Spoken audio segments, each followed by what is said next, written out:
इसको ये करना चाहिए, ये बेटा इसको ये करना चाहिए, बोलते हैं ना। लेकिन वो ना करे फिर क्या हो जाए, दुखी होते हैं। इसलिए बाबा ने कहा है कि अब जो भी कर्म बंधन से मिले हैं उनको चुप करना है। तो बच्चे उनको देह ना देख के क्या देखो, आत्मा देखो, तो तुम सुखी रहोगे। मनुष्य फिर भी क्या देते हैं, आत्मा निर्लेप है, आत्मा सो परमात्मा, तो आत्मा है इसलिए समझते आत्मा में कोई लेप छेप नहीं लगता।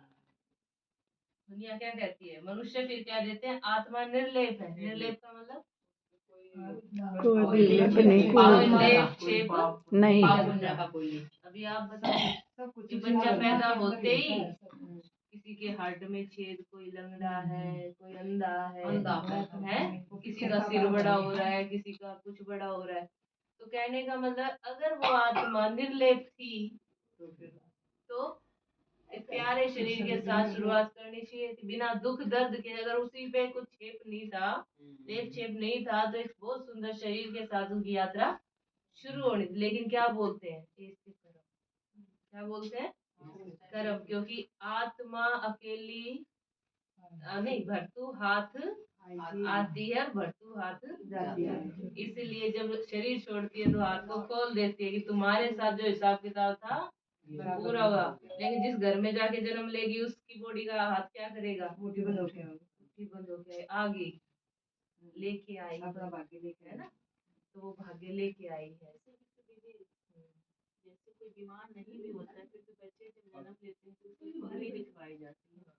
कुंडली भी तो हमारे पुराने जन्मों के हिसाब किताब से ही चलती है। तो वो पुराने हिसाब किताब को देख कर ही देते हैं। आत्मा सो परमात्मा सो आत्मा, इसीलिए समझते हैं आत्मा में कोई लेप छेप नहीं है। उन्होंने जो हम सो का अर्थ गलत बता दिया ना, आत्मा सो परमात्मा और परमात्मा सो आत्मा।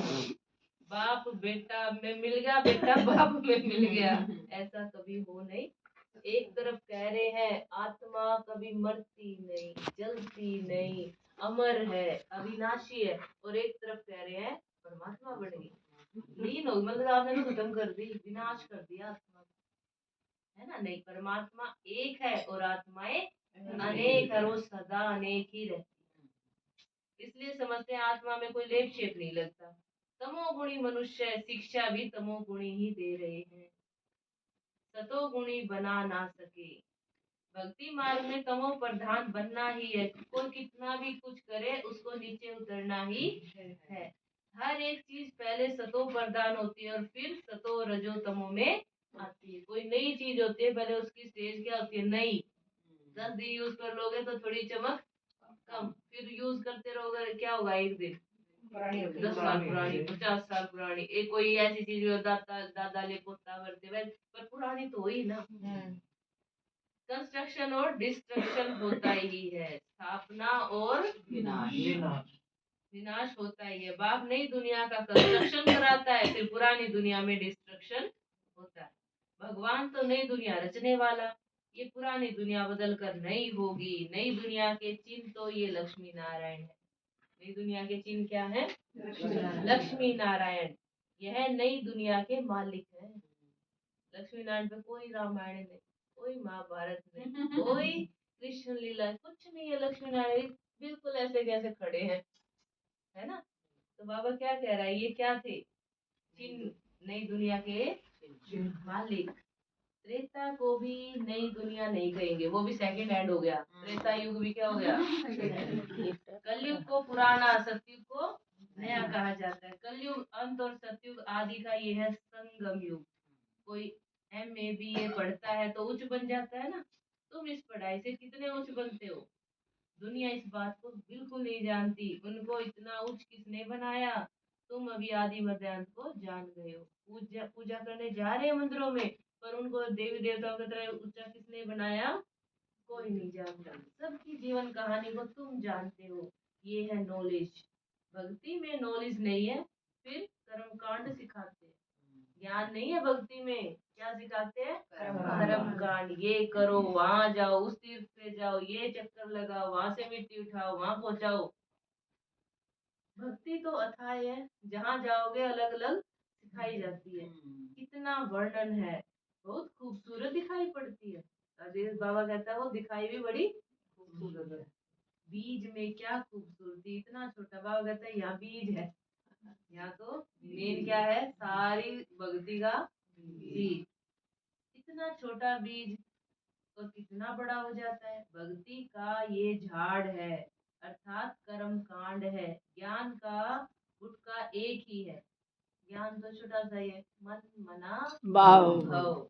और भक्ति में तो कर्म कांड अलग, सत्संग अलग, गाना बजाना अलग, और कुछ कुछ अलग। लेकिन बाबा कहता है इसमें तो सिर्फ क्या है, मन मना भाव। भाव। बाप कहता है तमो प्रधान से सतो प्रधान बनने के लिए मुझे याद करो। तुम कहते भी हो हे पतित पावन आकर हमको पावन बनाओ। रावण राज्य में सब पतित दुखी हैं, राम राज्य में सब है पावन सुखी। राम राज्य रावण राज्य नाम तो है ना, राम राज्य का किसी को पता नहीं सिवाय तुम बच्चों के। कहाँ है राम राज्य? अयोध्या में, सतयुग और त्रेता। राम राज्य और रावण राज्य बीच में द्वापर कलयुग। तुम अब पुरुषार्थ कर रहे हो, 84 जन्मों का राज भी तुम्हारे सिवाय कोई नहीं जानता। भल करके कहते हैं भगवान उवाच मन मना भव। तो क्या ऐसे थोड़ी कोई समझाएगा कि तुमने 84 जन्म कैसे पूरे किए। अब चक्कर पूरा होता है, गीता सुनाने वाले का जाकर सुनो। गीता पर क्या बोलते हैं सुनो जाके। तुम्हारी बुद्धि में तो अब सारा ज्ञान टपकता रहता है। बाबा पूछता है आगे कब मिले हो? 5000 पहले। कब मिले थे सुलेख माता? 5000 पहले। अभी दम नहीं आया वाणी में। 5000 पहले। कहते हैं हाँ बाबा कल पहले भी मिले थे। बाबा पूछता है और तुम उत्तर देते हो अर्थ सहित। ऐसा नहीं तो